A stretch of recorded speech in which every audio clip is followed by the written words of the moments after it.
Hello and welcome to Gardening with Ben's award-winning podcast, as voted by Grow Your Own magazine and by my followers and listeners. So if you're new to the podcast, make sure you click that subscribe button to stay up to date with all our podcasts, listen back to all our previous episodes, sit back, grab a brew and let's enjoy today's episode. Hello everyone and welcome to Gardening with Ben. Well, it's Friday, so have we all got that Friday feeling? I know I certainly have, and I'm getting ready for spending the weekend down at the Allotment. So far we've had 5 podcasts this week, so I hope you're enjoying them on a daily basis, because I know I'm certainly enjoying recording these. I record them after I've finished work, ready for the next day, so yeah.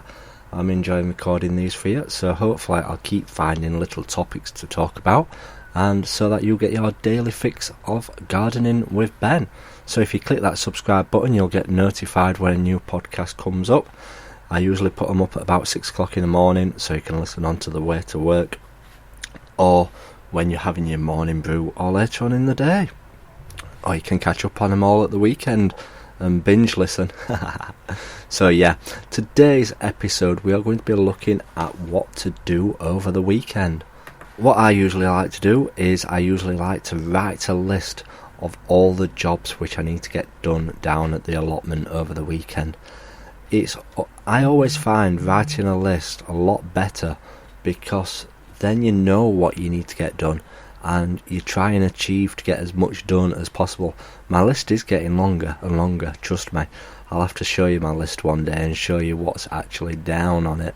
But it certainly is an endless job having an allotment and garden, because there's always something to do. I know my mum always says to me, she says, "You got much to do down at the allotment today?" And I'm like, yes, there's always plenty to do down there. It's just finding the time to actually do it and get on with cracking on with them jobs.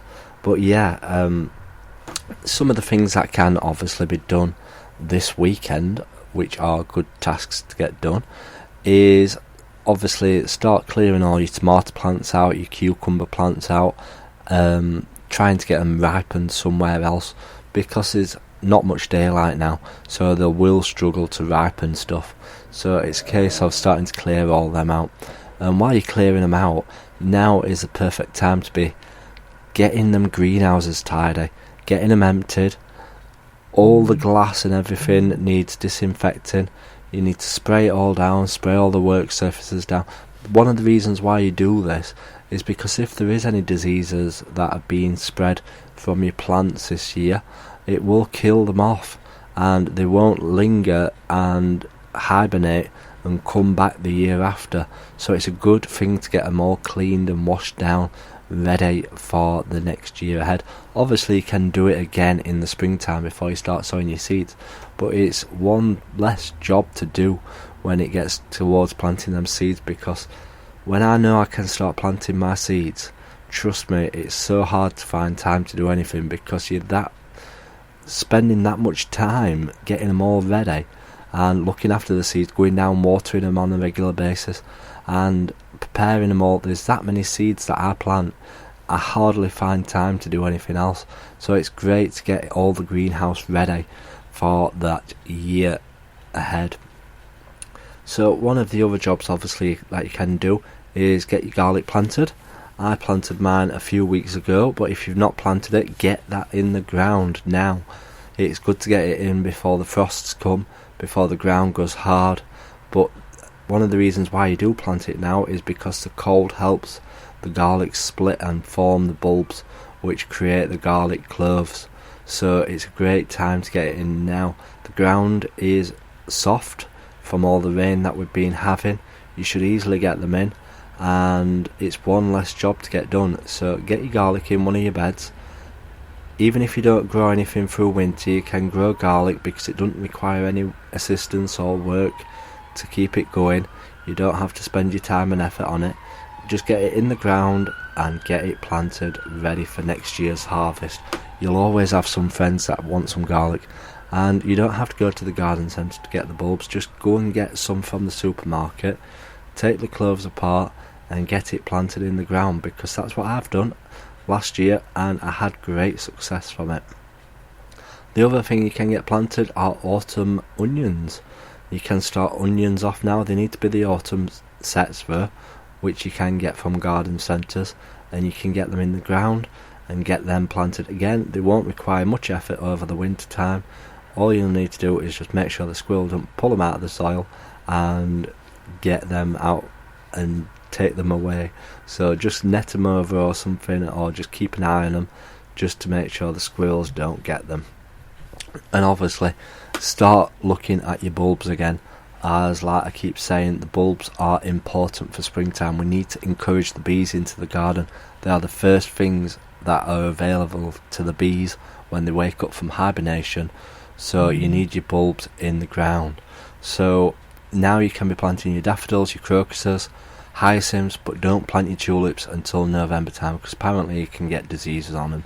I don't know how true that is, because obviously they're in the ground all the year from the year before, but yeah, I've been told not to plant them till November, so I'm holding back a bit longer to plant mine. I have got a massive variety of tulips what I do need to get in the ground. I can't wait to see what they'll look like in springtime. I'm getting excited already for spring. I'm not wishing the time away, but I'm certainly getting excited for it. So yeah, those are some of the jobs what can be done.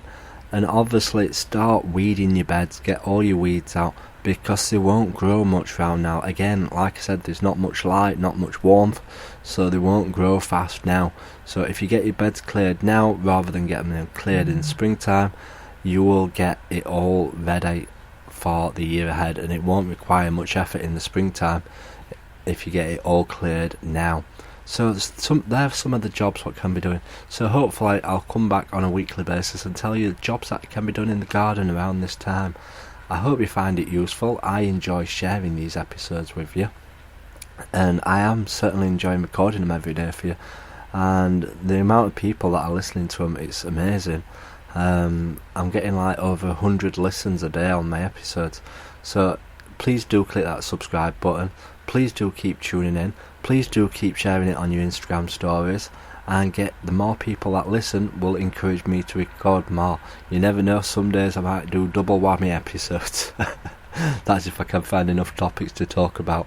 It's hard enough at the moment, but I'm definitely enjoying this. Definitely on a Friday I'm going to do the weekend tips.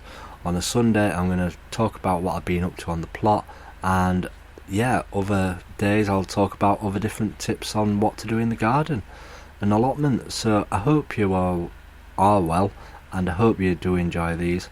And as always, remember, keep smiling and keep gardening, and keep listening to Gardening with Ben. Until next time, goodbye. So thank you for listening to today's episode of Gardening with Ben. We hope that you've enjoyed this episode. Remember to do click that subscribe button to stay up to date with all our podcasts. Feel free to share them on your Instagram stories so that it spreads the word about my podcast and we get lots more listeners. Feel free to check out my social media sites, Facebook and Instagram as well, Gardening with Ben, and also my YouTube channel, to stay up to date with all my handy videos, how-to videos, and sharing my tips and advice. And feel free to check the link as well in the description for my Gardening with Ben t-shirts. Lots of funny gardening design t-shirts in there for you to purchase at great prices too. So thanks again, and as always, remember, keep smiling and keep gardening.